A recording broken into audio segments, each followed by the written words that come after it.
what they call me. Promise that you'll never be lonely.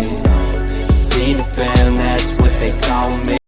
बिस्मिल्लाहिर्रहमानिर्रहीम। अस्सलाम वालेकुम friends, green carry channel में खुश आमदीद और मैं हूं आपका दोस्त राना।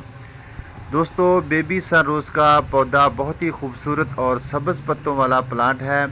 इस प्लांट पर छोटे से फूल ब्लूम करते हैं जिसमें पिंक कलर होता है, रेड होता है और ऑरेंज कलर होता है।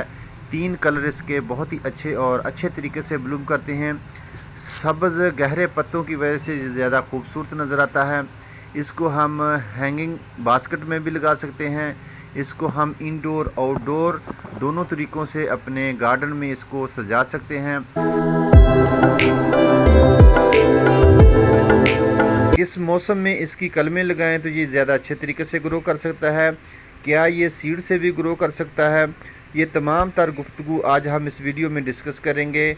नए आने वाले दोस्तों से रिक्वेस्ट है कि हमारे चैनल को सब्सक्राइब ज़रूर करें, साथ में बेल आइकन के बटन को भी प्रेस कर दिया करें ताकि हमारी गार्डन की अच्छी मालूमात आप लोगों तक बर वक्त पहुँच सके।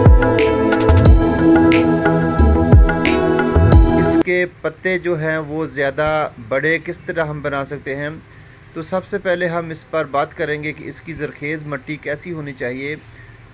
दोस्तों, इसको हम 60% जो है वो अपनी गार्डन की सॉइल लेंगे, सुर्ख मिट्टी लेंगे। 20% हम इसमें भालो मिट्टी यूज़ करेंगे, 10% हम इसमें गाउडेंग यूज़ करेंगे और 10% हम इसमें अपनी रिवर सैंड यूज़ करेंगे ताकि इस पौधे की ड्रेन सिस्टम अच्छे तरीके से बनी रहे।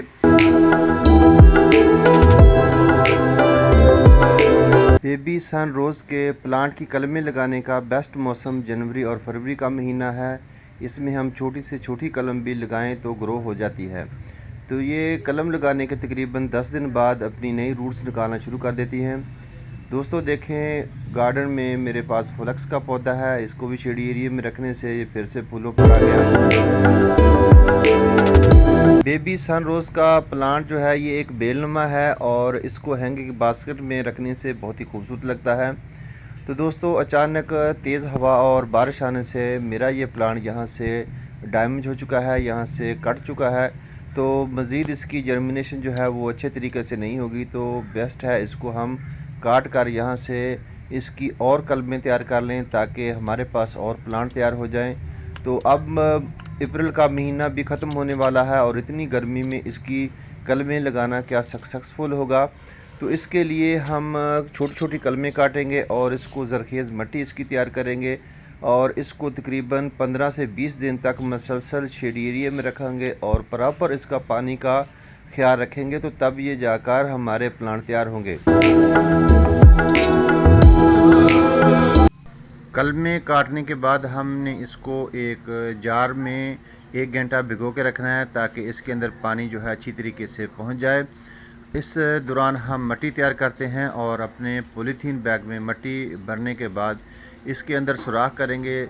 मिट्टी को मॉइस्चर होना बहुत ज़रूरी है क्योंकि ये एक बेलनुमा पौधा है और अगर इसका पानी खुश्क हो गया तो ये अपनी जड़ें नहीं निकालेगा। तो इस तरह हमने पॉलीथीन बैग में इनको लगाने की कोशिश की है और इसके साथ हम रूट हार्मोन्स जेल यानी एलोवेरा का यूज़ करेंगे। ये बहुत ही अच्छा हार्मोन्स प्रोडक्ट है, फ्री ऑफ कास्ट अपने घर से हम इसको ले सकते हैं।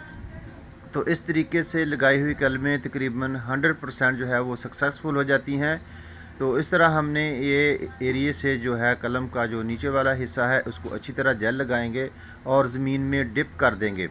तो इस तरह एक तो जो मिट्टी में मॉइस्चर होता है वो और दूसरा ये जेल जल्दी ही इसकी रूटिंग स्टार्ट हो जाती है।